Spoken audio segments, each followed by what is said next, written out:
Hey everybody, welcome back to Faraday Research and doing this little video here tonight. Been doing a lot of research.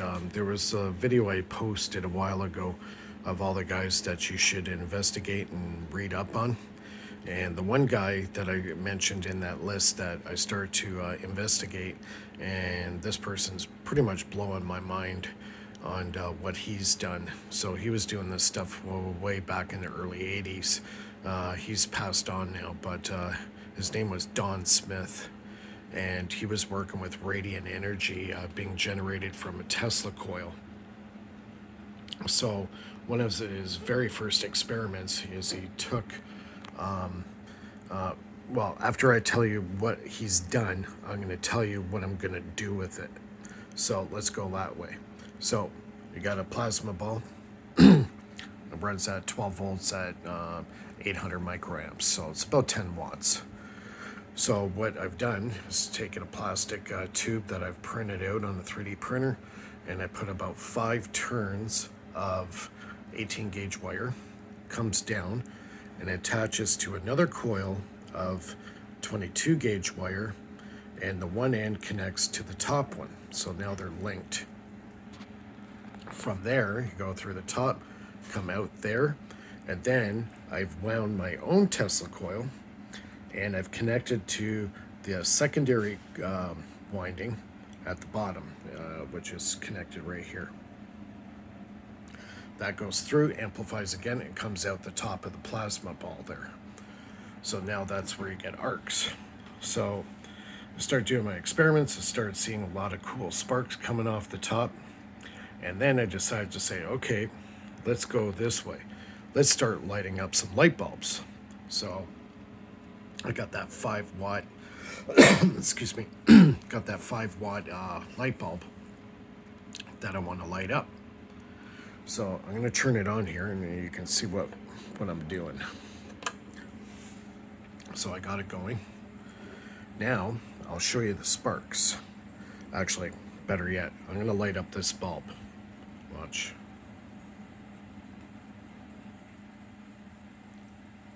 Isn't that cool? So if you look really close, I don't know if it'll catch it, but you can see the sparks, the arcs coming off. But it's enough power that I can light up that 5.5 watt light bulb that my pulse generator couldn't do. Because I'm amplifying the radiant energy that's coming from the atmosphere all around us. Basically, it's a Tesla coil in there. I'm catching it with the 2 coils here, that radiant energy, transferring it over to my second Tesla coil, putting it through another coil again. And when I connect it in a loop and put the ground on, I got the light going. Isn't that cool? Now here's something even cooler. Wireless power. CFL bulb. Put it near the plasma bulb. It starts to light up. I'm not even touching it. Now here's one of the ends off the coil off the bottom. It's not attached to anything. Look, it's lighting up. See, the radiant energy is coming off that wire. This wire too. That one there, look. I got power. Now, let's go to my second Tesla coil. So I'm going to touch it. Look. See? I got power. But even on the side of it, it will start to light up. See, it's creating a field of energy coming off the coils.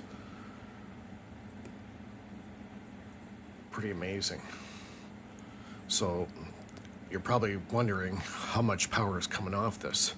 Well, the high volt spikes on their own without putting a light bulb on it is anywhere from 1500 to 2000 volts. So we're talking 2 kilovolts of power coming off this. When you put a load on it, obviously it's going to drop. So this thing's taking about, without the high voltage spikes, we're looking at about 50 volts. Now, if you remember from the pulse motor, it took 160 volts to get it going. So why is that? My take on it is because the frequency of the Tesla coil or the plasma ball is running at a very high hertz, probably about 10, maybe even 20,000 hertz. So it's flickering on and off 20,000 times per second. It's getting amplified through the coils. And that's why it takes only 50 volts to get this running, where my pulse motor, it was only running at maybe about 70 hertz, 60 hertz to get it going. Now I can get it going with less than half the voltage. So that means the electrons are being accelerated. That's exactly what Don Smith calls the device. It's an electron accelerator. So when you have an electron accelerator, that means you have amps. And when it goes through a coil, Faraday's law falls into play.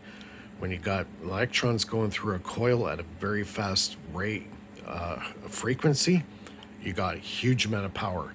And that's why I'm able to light this bulb with less than half the voltage. Look at that. Unbelievable. And it's bright too. I don't know if you can really tell on the camera, but it's bright. So that's it for this video. So you kind of see the direction I'm going in. So now my idea is I'm going to take this, hook it up to a full wave bridge rectifier and start charging capacitors. So I'm going to have the same setup I did with the pulse motor and the capacitor bank.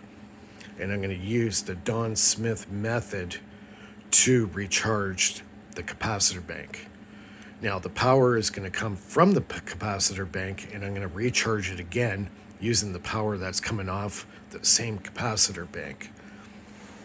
Therefore, you got a loop system, because I know I got a lot more power coming out than I'm putting in to actually make the power. If I achieve this, then basically I got perpetual motion device. It'll run forever, the pulse motor. All I have to do is hook this thing up to a timer relay and do intervals. Every 10 minutes, it'll charge the capacitor bank for 10 seconds and then shut off. Work for 10 minutes, turn back on, charge it up, shut it off. And if you get that going, you pretty much have an over unity device that basically runs forever and never runs out of power. So that's kind of the direction I'm going towards right now, is Don Smith and his radiant energy devices. So look him up, do your research on him, and he did some pretty amazing stuff. There's a lot of footage there, but there was a lot of questions on some of his stuff he did. So I'll leave that up to you guys to do some research on it. So I think that's it for the video. If you haven't subscribed, do it at the bottom. Give me a thumbs up. Oh, don't forget, chip me a couple of bucks for a coffee. I got my PayPal address there. You can chip me a couple bucks for a coffee. That'd be cool. And I'll be bringing more great videos like this in the near future. So that's it. And take care, and we'll see everybody in the next video.